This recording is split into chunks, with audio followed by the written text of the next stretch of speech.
estudyanteng kolehiyo dapat, 65% po niyan ay out of school din sa kolehiyo. Ibig sabihin, sa 100 Pilipino, 65 po dyan ay hindi na tumungtong sa kolehiyo. Hindi na po nakatungtong ng kolehiyo. Paano bubuti ang buhay at kalagayan ng mga kabataang Pilipinong yan?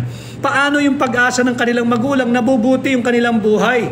Higit na mabuti sa dinatnan at nadanasan at patuloy na dinadanas ng kanilang mga magulang.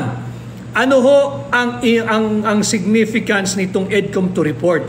Kailangan nung magalit kayo.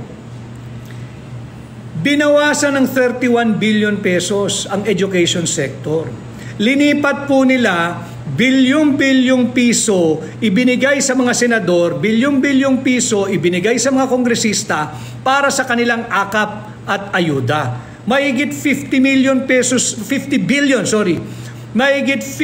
billion pesos po ang binigay ni Bongbong Marcos sa mga senador at sa mga kongresista. Lahat po ng senador yan. Maghahati-hati sila to 217 or 212 million each kada senador. At yung mga kongresista maghahati-hati po sa 26 or 36 billion pesos para dyan sa ayuda at sa kanilang akap at AYIX. Ano ho ang kanilang idinagdag sa education sector? Wala. Binawasan pa po ito ng 31 billion pesos.